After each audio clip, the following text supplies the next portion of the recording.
तो दोस्तों यहाँ पे पावर फाइनेंस कॉर्पोरेशन के Q4 के रिजल्ट आ गए हैं, तो उसी के बारे में हम इस वीडियो में बात करेंगे और जानेंगे कि अब आपको पावर फाइनेंस कॉर्पोरेशन के अंदर इन्वेस्टमेंट करना चाहिए या नहीं। तो चलिए शुरू करते हैं।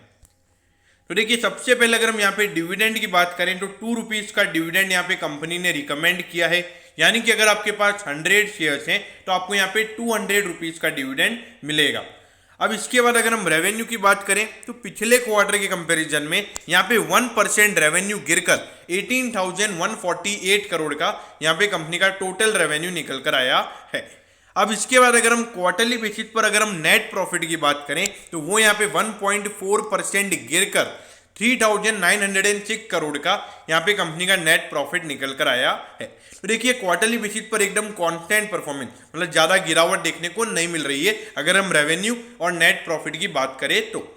अब इसके बाद अगर हम ईयर ऑन ईयर बेसिस, यानी कि पिछले साल के जनवरी से मार्च वाले क्वार्टर से अगर हम कंपेयर करें तो उसके कंपैरिजन में रेवेन्यू यहाँ पे 12% बढ़कर 18,148 करोड़ का यहाँ पे कंपनी का टोटल रेवेन्यू निकल कर आया है। अगर हम प्रॉफिटेबिलिटी की बात करें तो यहाँ पे कंपनी की प्रॉफिटेबिलिटी बहुत ही अच्छी निकल कर आई है, क्योंकि 463%, यानी कि पिछले साल के मुकाबले यहाँ पे 5 गुना कंपनी की प्रॉफिटेबिलिटी हो चुकी है और 3,906 करोड़ का यहाँ पे कंपनी का टोटल नेट प्रॉफिट निकल कर आया है। देखिए, पिछले साल इसी सेम क्वार्टर में कंपनी का जो नेट प्रॉफिट था वो अराउंड 700 करोड़ के लगभग था। तो profitability year on year basis पर अच्छे तरीके से हमको बढ़ती हुई नजर आ रही है। अब ये देखिए, 34,202 करोड़ का यहाँ पे इसका मार्केट कैप है। देखिए, डिविडेंड ये स्टॉक बहुत अच्छा देता है। अगर आप फिक्स डिपॉजिट करवा रहे हो इससे अच्छा आप यहाँ पर पैसा डालिए, क्योंकि आपको जितना आपको फिक्स डिपॉजिट में इंटरेस्ट रेट मिलता है उससे ज़्यादा तो आपको यहाँ पर डिविडेंड मिल जाएगा। अब इसके बाद अगर हम बात करें प्राइस टू अर्निंग रेशियो की, तो यहाँ पे बहुत सारे लोग कैसे सोचते हैं कि ये 3.68 के प्राइस टू अर्निंग रेशियो पे मिल रहा है तो ये 10 तक चला जाएगा। तो देखिए, आपको पता होना चाहिए कि ये गवर्नमेंट कंपनी है।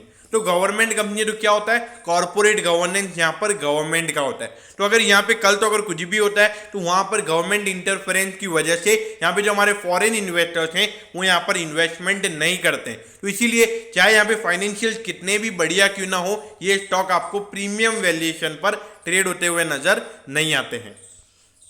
अब ये देखिए, पिछले 4 साल से अगर आप देखोगे कंपनी के फाइनेंशियल्स में यहाँ पर कोई भी इश्यूज नजर नहीं आते। ऑल्दो पिछले साल जो लास्ट क्वार्टर था कंपनी का वो इतना अच्छा नहीं था, इसकी वजह से यहाँ पे प्रॉफिटेबिलिटी कम हो गई थी। लेकिन अगर आप रेवेन्यू देखोगे तो हर साल 20% का ग्रोथ यहाँ पर बिजनेस रेवेन्यू में दिखा रहा है। तो देखिए, ये गवर्नमेंट कंपनी होने के बावजूद, इतना बढ़िया परफॉर्मेंस होने के बावजूद यहाँ पर अगर आपको प्रीमियम वैल्यूएशन देखने को नहीं मिल रहा है, इसका रीजन यही है कि ये स्टॉक यहाँ पर गवर्नमेंट कंपनी है, गवर्नमेंट इंटरफेरेंस, कॉर्पोरेट गवर्नेंस पूरा गवर्नमेंट का है। लेकिन देखिए, अगर ये कंपनी आज ही अगर प्राइवेटाइज हो जाती है तो मैं आपको लिख के कह देता हूं कि ये जो 130 रुपीज का शेयर है ये आपको आराम से प्राइवेट कंपनी के मुताबिक आराम से 300 साढ़े 300 रुपए का ये शेयर आपको होता हुआ नजर आएगा अगर ये कंपनी को गवर्नमेंट प्राइवेटाइज करती है तो।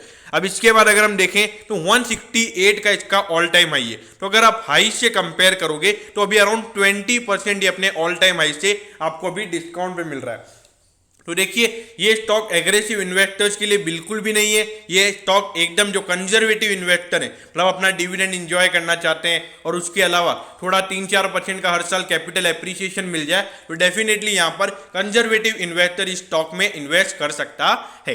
दोस्तों, मैं होप करता हूँ कि आपको पावर फाइनेंस कॉर्पोरेशन के Q4 के रिजल्ट्स के बारे में सब कुछ पता चल गया होगा। अगर आपकी कोई भी क्वेरीज है तो आप कमेंट कीजिए, मैं जरूर आपके कमेंट पर रिप्लाई करूंगा। ओके दोस्तों, thank you, have a nice day.